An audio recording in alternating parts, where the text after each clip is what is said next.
On today's wrestling news, Bayley is injured and out for 9 months. Some NXT stars made their presence known on last night's SmackDown. Got some big Money in the Bank announcements. And Riddle talks about his very real heat with Seth Rollins and Becky Lynch. Are you ready? Are you ready for the news time? Yes, my name is Phil Chambers and I'm joined by Gareth Morgan on one of these sides to talk all things wrestling news. But before we get into it, make sure you like the video, comment down below what you think of all of today's stories, and subscribe to the channel. It all really does help. But the first story is a sad one. Bayley is injured and she is going to be out for 9 months. Now, Fightful Select were reporting that this happened whilst they were doing the sort of get ready to be back on the road kind of training at the Performance Center within WWE. They were just running training drills, and she ended up tearing her ACL. Apparently she just heard her knee pop when it happened, and it's just been described as a kind of complete freak accident kind of thing. So yeah, follow-up reports are saying that it is a torn ACL, and that is generally someone out for 9 months to rehab it. Now, the I Quit match that was obviously coming up at Money in the Bank against Bianca Belair has been cancelled. They announced that on SmackDown last night, and they've kind of replaced it, but also kind of not. They're now putting Bianca versus Carmella, but they're doing it on the SmackDown before Money in the Bank, so there's no match for Bianca on the actual pay-per-view as it stands. Bayley announced it all on a video on SmackDown as well, kind of just blaming the fans for it all. And she also put out a great tweet that was a link to a gif of it, just saying, like, I was pushed beyond my limit for all of you, as if I haven't done enough for you. Have fun missing me. And she seems to be in good spirits though, because she's tweeted a few things about some new debuts that we'll get to on SmackDown, saying like keep it warm for me and things, and she posted a fantastic photo of her just laughing at Cesaro because he got busted open on SmackDown, which this is just absolutely fantastic.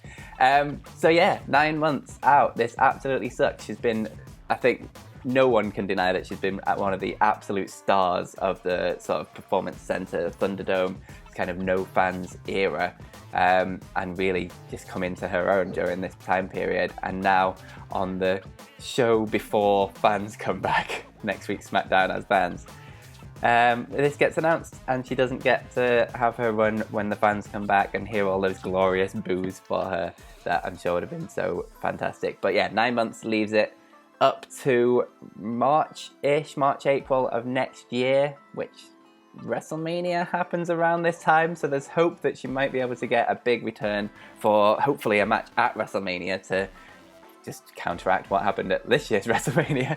And if not that, maybe like a Raw after WrestleMania return with a huge crowd pop or something. But sucks for Bayley at the minute. Yeah, it really does. And kind of just going on the back of what you just said there, I think the only real glimmer of light and hope in all of this is the fact that she is probably going to get, she is going to get this mega pop when she comes back, and it's something that she deserves, because if we look at WrestleMania, the way she was used there, it was a travesty for what she'd done for that company for the last year or so. In one of the darkest periods ever, she'd been outstanding. She'd been a routine MVP of every single show she was on. Her and Sasha Banks were just knocking it out of the park, and then WrestleMania, oh yeah, just get beaten up by the Bellas. Like, it was sad then. It's even sadder now seeing what's happened. But you just gotta hope and pray that when she does come back, she's probably, I can't see her coming back as a heel now. That's the thing, yeah. She played it off very well in terms of still being a heel while announcing her being out for 9 months, and like she's still playing up the heel stuff on Twitter. But whenever someone comes back from these things and people start to miss them, and especially someone as good as Bayley, it's really hard to get back into that heel role. But if anyone can do it, I'm sure she can, and just run down the fans when she comes back and at least have fun with it, because she's always been that kind of goofy heel that kind of shtick works for. But I mean, even like backstage, she's obviously very, very well liked with the amount of sort of support that's come out since this, and like people doing nice tweets about her, and like Big E was wearing a Ding Dong Hello shirt and stuff. Like, she's obviously loved backstage, so and yeah, obviously we all love her as well. And it's how do you come back as a heel after all of this?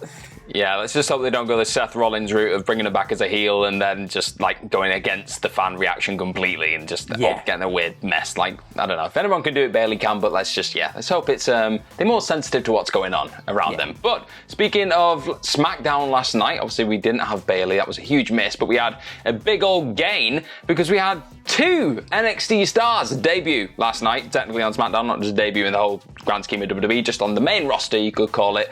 And it was Nox and Shotzi. If you're very confused who Nox and Shotzi are, I mean, you could probably figure it out, but that's Tegan Nox and Shotzi Blackheart, but they had the names changed because WWE. Not a clue. Got a medal. Yeah, Shotzi and Nox, I don't know. I don't know what to tell you. They turned up on Shotzi Blackheart's tank, even though Shotzi Blackheart has been teaming with Ember Moon in NXT. Obviously, Ember Moon probably just wasn't in the mood to come back to the main roster right now. Can't blame her. Cannot blame her right now. But they came down, shot a missile at Tamina, and then they had a match against the women's tag team champions Tamina and Natalya, and they won the match, which was apparently the biggest shock of the century. And the biggest upset of the century, according to Pat McAfee, and my head was scratching a little bit as Shotzi Blackheart had literally been a tag champion about a month ago. So yeah, it's great for them that they're on the main roster and they get a win on the first night. And it's lovely seeing Tegan Nox back after a recent injury. She just had no luck at all with injuries. So hopefully she can get a nice run under her belt. But this wasn't the only NXT influx, should we call that? Influx into SmackDown last night. It was announced that Toni Storm is going to be heading to SmackDown as well. She had a vignette, and is no real word when she's going to be popping up or debuting. But this is big for SmackDown. SmackDown needs some talented women pumped into that roster because it's looking thin, paper thin. Like we've been talking about for a couple of weeks now, that the actual qualifications for the women's Money in the Bank ladder match have not been able to happen because there's not enough women. So it's one of those things where perhaps Toni Storm just suddenly pops up next week and goes, right, I'm taking my spot in that Money in the Bank ladder match, which would be great. I'd love that. And they're all going to do really well, hopefully. I think if you want to come up to the main roster right now and go to any show, you want to go to SmackDown, in my opinion, because I think you're just going to get more time, more space to breathe. Hopefully this leads to the women just in general on SmackDown getting a bit more time, because we've said that as well in recent times. It's probably because of the fact that there isn't a lot of women there to play with, like to use. So they've not had like more than 10 minutes of airtime, something stupid like that for most weeks in 2021 and like the back end of 2020, which is awful. It's dreadful. So hopefully this changes that. I'm excited for them. Fingers crossed it works out. Yeah, absolutely. Like we've said before, that before Zelina Vega returned last week, the SmackDown division had 7 women on it. One of those was Sasha, that we've obviously not seen since WrestleMania. And one's your champion, 2 are tag team champions. It doesn't really leave a lot to build a division around. But and we just lost Bayley. Yeah.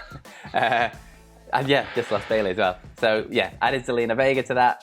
Obviously added Shotzi Blackheart, and Nox, and then Toni Storm. It's starting to feel a little bit healthier, but where they go from here is still very important. Like we saw how Zelina Vega returned last week, losing in about 2 minutes to Liv Morgan and just being thrown into the Money in the Bank match. Hopefully they can do a little bit better than that with Shotzi Blackheart and Tegan Nox. I can confirm as well. Tegan Nox, another one for the WCPW tick on WWE main roster now, and she is just absolutely lovely. So she deserves absolutely everything that she's got. And yeah, it sucked that she had so many injuries that was so badly timed. So great to see her finally getting what she absolutely deserves. And it'll be great to see Toni Storm at some point as well. It's looking exciting for the SmackDown division for the women's division over on SmackDown, I should say. But skipping over to the men's division now, we had a bunch of Money in the Bank qualifying matches that happened last night. Good to see some brand new matches happening on SmackDown as Seth Rollins beat Cesaro and Shinsuke Nakamura beat Baron Corbin. Well. But that is the men's Money in the Bank match fully stocked up now. So it is going to be Seth Rollins, Shinsuke Nakamura, Big E, Kevin Owens, Ricochet, Matt Riddle, John Morrison and Drew McIntyre, which to me sounds like a hell of a Money in the Bank match with the amount of talent in that. I don't think that can be bad. That's very, very fun. So yeah, I also, speaking of Money in the Bank, because Carmella's been added to this Bianca Belair match that's happening on SmackDown, not on the pay-per-view anymore. She has been removed from the Money in the Bank briefcase match.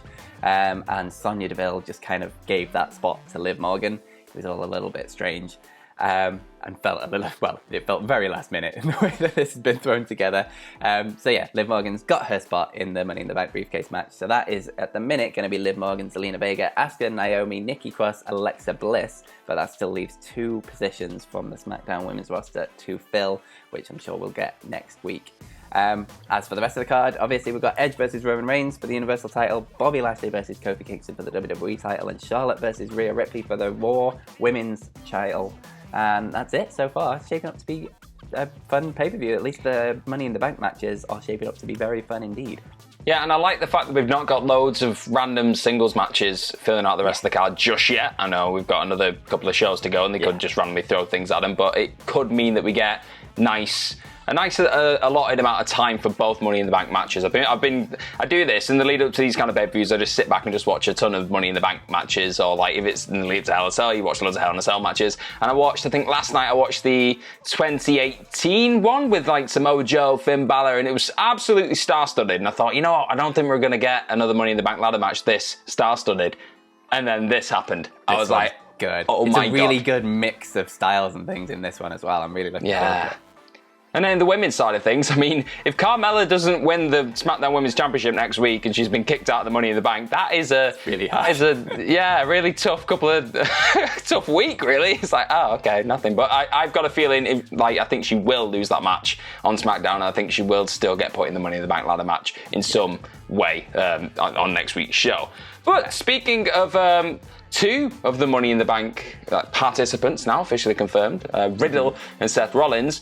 Riddle was speaking with Alex McCarthy at Talk Sport recently. Had a bit of a sit-down chat with him over Zoom, as you do. And he shed a bit of light on a big drama, let's say, a bit of heat that was doing the rounds last year, towards the end of last year, between himself and Rollins, and a lot of it had to do with Rollins' wife, Becky Lynch, and Riddle's wife, and for the most part, it was Riddle's wife had gone on Instagram and she'd body shamed. She'd done a bit of body shaming towards a lot of the women wrestlers in WWE, and specifically Becky Lynch was like, a picture of her was put up on this post as well. It's since been deleted, you can probably assume why, and that understandably pissed Rollins off a little bit, pissed Lynch off, and it led to a point where Rollins went on the watch along, I believe it was, and said he had no interest working with Riddle, didn't want to do it, and everyone's like, oh, is this a shoot? Is this work? Seems like it was a genuine shoot. And they were then scheduled to kind of potentially collide in the Survivor Series men's Raw vs SmackDown match. Rollins bowed out of that pretty early, so again, it was a bit like, does he just really not want to work with Riddle? And then eventually he worked with Riddle in the Royal Rumble. He eliminated him after a curb stomp, so everyone was like, oh, it must be fine. So we've got now to the point where Riddle was like, okay, I need to speak about this. And he said, I'll be honest, I've met Seth Rollins multiple times and he's met me, and I don't think we'll ever be best friends. And they started laughing. I don't think we like one another. We're just two different people, although we both love wrestling. I know my significant other said something about Becky that they didn't like, and I also did not like or agree with. Seth didn't like me after that, and I don't think Becky liked me or my wife either, which is understandable. It is what it is. Then he went on to talk about Survivor Series. He tried talking to Seth before it, and Seth was just having none of it, didn't want to speak to him at all, and he was a bit like, oh, I think it was pretty awkward that he dropped out early and all that other stuff. But then after the match, he said he went over and he found him one-on-one, and the camera came over to try and, WWE right now, there's just cameras backstage everywhere for documentaries, and he was like, nope, just go away for once, don't record this conversation, this is just between me and you. And he said, we talked, I told him, and this is exactly what I said. I said, hey man, what was said, I don't agree with it. I thought it was bullcrap, it's not cool, I just want you to know I apologise on her behalf as well, meaning his wife. On top of that, I think you're a great performer, and if you would ever have it in your heart to work with me, I would love that. And I know you're taking some time off because Becky's pregnant, about to have a kid. Just want to wish you luck, congratulations, enjoy your time with your beautiful girlfriend, at the time now obviously his wife, and your beautiful child. And Rollins was a bit shocked by this. He said, holy sugar honey iced tea, didn't expect that. Everything I hear from people and what I expected, that was really cool, thank you. And they just pretty much kind of made up after that. I still don't think they're best of friends, but they made up enough where he agreed to do a thing with him in the Rumble. This could now mean going forward they do eventually have a one-on-one match. I think that'd be a good match in itself. Obviously they're both very talented dudes, but I think it's just, I don't like this, and that's probably the wrong word, but I always find this interesting when the lid's finally pulled off something like this and you do hear exactly what happened. Yeah, absolutely. I mean, obviously, originally, it was really, really stupid thing to post, especially, talking about Becky Lynch at the height of where she was at that time. She was on top of the world as the man in the middle of this. Don't understand any of that original post. And yeah, I mean, it is what it is, I guess. Obviously, Seth and Becky would be annoyed at this. you can see why. But at least Riddle had the sort of foresight, I guess, to go up and like be a man and apologize, etc. And yeah, then we got out of this. I did like Riddle was talking about in it as well, how he now owes Seth Rollins a receipt because that curb stomp was really stiff. Yeah, at least Seth got a bit of his frustrations out in the Rumble, it seems. I need to go back and watch that thing with this new context. I think I'll enjoy it. Just see. Yeah, that'd be good. But yeah, very interesting either way. I thought it was a good conversation. Absolutely. But talking of good conversations, let's move over to your Twitter questions. The first one comes from Dustin Sensenig, who says, I hope you guys can break the streak of not having this question answered. Done! What show got you into wrestling, and after how many episodes were you hooked? And obviously there's a picture of him with his dog, which just makes everything better. The first episode of WhatCulture... No, it was... I do like it, though. It's very good. Mine was WrestleMania 20. I think I've told this story loads, but my dad randomly came home from work one day with a VHS copy of WrestleMania 20. He was like, do you want to watch this? And I was like, what's that? And he's like, it's wrestling. And I was like, all right. And I just put it in, and I wore it out. It was the only time I'd ever wore a tape out. I genuinely wore it out. The Cruiserweight Open just wouldn't play at one point because I played it so much. I love Rey Mysterio's Flash thing. It was great, and I didn't get immediately hooked because I just thought this was just a one-time thing. I just thought, yeah, wrestling, this one show. And then I found out it was like weekly episodic stuff, and yeah, I got really invested from there on out. What about you, Phil? I can't actually remember what the exact first show is that I watched, but I remember the exact feud that got me hooked was Mankind and The Undertaker and Kane from like back in '97 with Paul Bearer when he was switching managers between them, things with the Inferno matches and the Buried Alive and the Boiler Room Balls and that kind of thing. That whole thing just had me absolutely hooked onto wrestling. But I can't remember why or how I first started watching it, which is always really strange. I remember the first time I watched WCW and I was not into it at all. I was like, this isn't Kane and The Undertaker, this is crap. And I never watched WCW again. But yeah, that Kane, Undertaker, Mankind feud, I was hooked forever from then.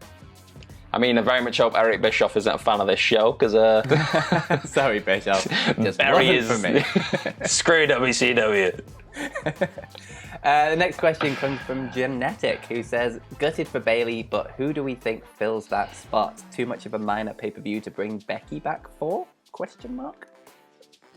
Well, we kind of know, obviously, Carmella's filling the spot in a way on SmackDown, but as we know in WWE, as literally last night taught us, anything can happen, anything can change night to night.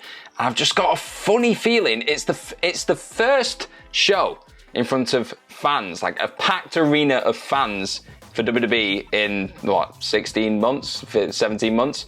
Like, don't underestimate how much they're probably going to pump into this. Like, this SmackDown, Money in the Bank. I'm saying all this, they're probably just going to do, like, rematches aplenty and all the rest of it. But if I was WWE, I'd just pull the swerve. Why not? Have Becky come out instead of Carmella, or beat her up backstage. Do the whole Chris Jericho thing when you knock the person out backstage and then do your pose. And it was like, oh, is it? Could it be? And then, whoa, that's where I go. That's me dreaming big, Phil. Yeah, I've no idea what they're going to do with this, really, because... they've obviously just decided to, initially at least, replace Bayley with like 3 other people, because that's just how big a position she had on the SmackDown brand. So I don't know if they then throw in Becky Lynch into that mix as well, or whether these 3 people was always planned because SmackDown had so few women anyway, or whether that's just a knee-jerk reaction to losing Bayley. Oh my god, what the hell are we going to do? Everyone! I mean, it's a tough one as well, just thinking about it, making somebody return, especially after giving birth, to return in the Money in the Bank ladder match. That's a lot. Yeah. That's a lot. I mean, I'm sure Becky'd be up for it, but... It does fit with how she lost, like, the Raw title, because she just, like, gave it to Asuka after she won the Money in the Bank, so it kind of ties in. It does. There's a lot of ways you can go with it, and that's the fun of it right now. There is. We'll have to wait and see, but the final question of today comes from the Yoshitatsu fan club, who says, is anyone going to tell Edge that this match with Roman is a normal 1v1 and his chair crossface thing won't be legal? Are you so sure? I mean, how many... Literally, it happened at WrestleMania a couple of years ago with the Undertaker Roman Reigns, and suddenly just went, oh, no holds barred, and you're like, okay. So I would not put it past them, just either next week, Next week, there'll be a stipulation added. It'll be first person to get the stick off the chair match wins. It'll be that. It'll be like some kind of new hybrid of the something on a pole match. Yeah, it does very much feel like they're kind of building to a TLC or something, but then not, because it's just at the pay-per-view, and then there's the rumours of Edge versus Seth after this, so they're not going to double it up at SummerSlam, so it's... But yeah, this chair thing is getting involved quite a lot. But Edge loves his chairs. He just likes chairs. It makes for good visuals. Like, people are going, it's very good. It's very good. And he's got all three of them now. He needs to get Heyman next. Oh, imagine that in front of a live crowd. Oh, Phil, don't do this. On the first crowd back, yes. That's what we need to see. That'd be great. Week. But that was the news. Thank you very much for joining us. If you want, like I say, you can follow us on Twitter at FillMyChambers, and you can follow Gareth at GMorgan04. And you can follow all of us at WhatCulture WWE. Make sure you like the video, comment down below what you think of all of today's stories, and subscribe to the channel. It all really does help. Oh, and there's an Everrise interview. Part of it came out yesterday. Go check that out. But even more of it is coming out this afternoon. So make sure you watch that, because they're just a bunch of really lovely dudes, and they're really entertaining as well. So go check out their interview coming on the channel, and the one that came out last night. And go over to their channel on YouTube, just called The Show Rules, all one word. Go and subscribe to them, because they're just really entertaining and lovely. Yeah, and they need more friends of the show, right? They do. We are officially friends of the show now. We made it. But most importantly, have yourselves a bloody good day. Bye-bye.